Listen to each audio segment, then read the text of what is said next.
सत्ता में थे तो लोग काफ़ी जुड़े हुए थे आपके साथ, उसके बाद जो है एक एक करके सभी छोड़ के दूसरी पार्टियों में चले गए, कैसे देखते हैं सर आप इसको? ऐसा है, ये एक चुनावी प्रक्रिया है, सिर्फ हमारे राजनीतिक दल में नहीं, आप किसी भी राजनीतिक दल की पृष्ठभूमि में झांक करके देखें, कांग्रेस से लोग छोड़ करके भाजपा में जा रहे हैं, भाजपा के लोग छोड़ करके कोई आम आदमी पार्टी में जा रहा है, कोई कांग्रेस में जा रहा है, कोई हमारे पास आ रहा है। तो ये एक सामान्य प्रक्रिया है, चुनाव के दौरान ये चलती रहती है।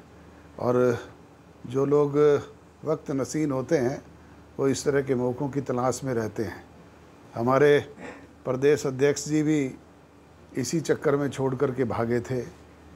उनको उम्मीद थी कि टोहाना विधानसभा क्षेत्र जो है वो कांग्रेस की तरफ से खाली हो गया तो शायद 13 नंबर लग जाए, परंतु अगले ही दिन कांग्रेस के जो पुराने प्रत्याशी थे उन्होंने एक स्टेटमेंट दी कि मैं तो पैदा ही कांग्रेस में हुआ हूँ और मरूंगा भी कांग्रेस में ही।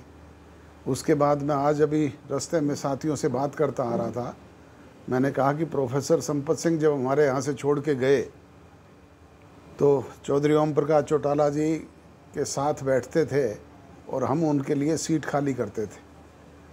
और 4 दिन के बाद भूपेंद्र हुड्डा जी के साथ वो हिसार में ज्वाइन करने के बाद आए तो तीसरी रो में बैठे थे, और तीसरी रो में भी ये जो हत्ता है ना, इस सीट पे बैठे थे, और आज हमारे वो पुराने प्रधान जी भी इसी सीट पे बैठे तो ये स्थिति ऐसे लोगों की होती है। आज देवेंद्र बबली का कोई नाम लेवा भी नहीं है, आप ही बता दो। सर, देवेंद्र बबली की बात करी आपने, उन्होंने तो पार्टी भी नहीं छोड़ी है और साथ भी नजर पार्टी भी नहीं छोड़ी यार, पार्टी में काम भी नहीं कर रहे, फिर कारण क्या है सर? क्या अब तो उनसे पूछो ना।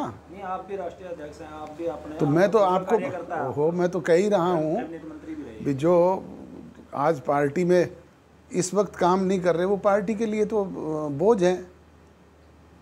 आज तो समय है कि ऐसे समय में पार्टी के लिए काम करें। अगर वो पार्टी में है और पार्टी की वजह से विधायक बने, इतने वोटों से जीते, तो उनका काम है कि वो पार्टी भी कोई एक्शन लेगी उन पर। पार्टी अगर वो पार्टी के खिलाफ जा कर के किसी कैंडिडेट की सपोर्ट करेंगे, जैसे कल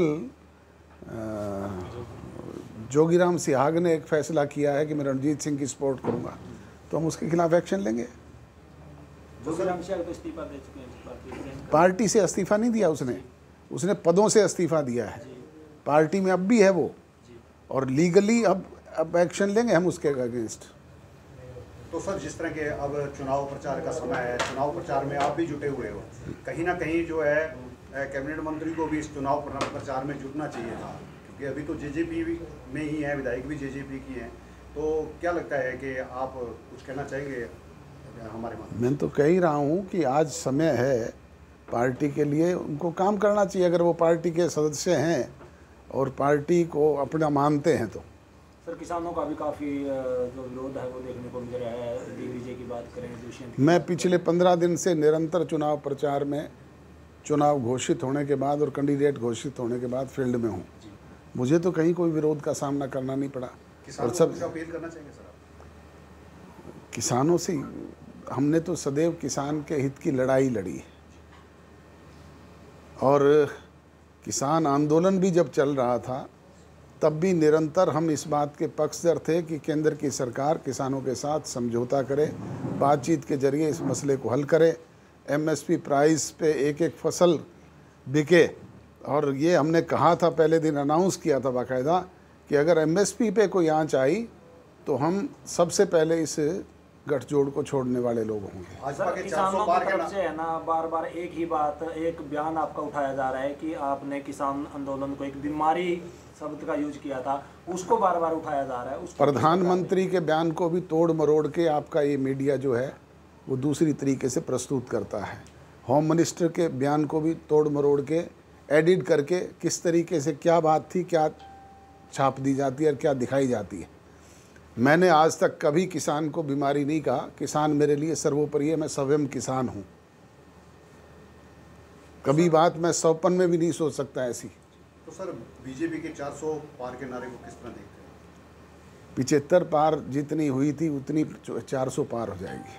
तो भविष्य में अगर जेजेपी की सरकार बनती है या प्रदेश में बनती है तो किस तरह की कोई आपकी घोषणा या योजना कोई है किसान के प्रति? भविष्य के गर्भ में क्या छिपा है इसकी घोषणा ना मैं अब कर सकता ना ही बाद में कर सकता। ये तो टाइम पे निर्भर करता है कि क्या हालात बनते हैं, प्रदेश के लोग क्या फैसला लेते हैं। हमसे जुड़े रहने के लिए हमारे YouTube चैनल को सब्सक्राइब करें और नई वीडियो की नोटिफिकेशन के लिए बेल आइकॉन को दबाएं। अगर आप ये वीडियो Facebook पर देख रहे हैं तो लाइक जरूर करें और ज्यादा से ज्यादा शेयर करें। धन्यवाद।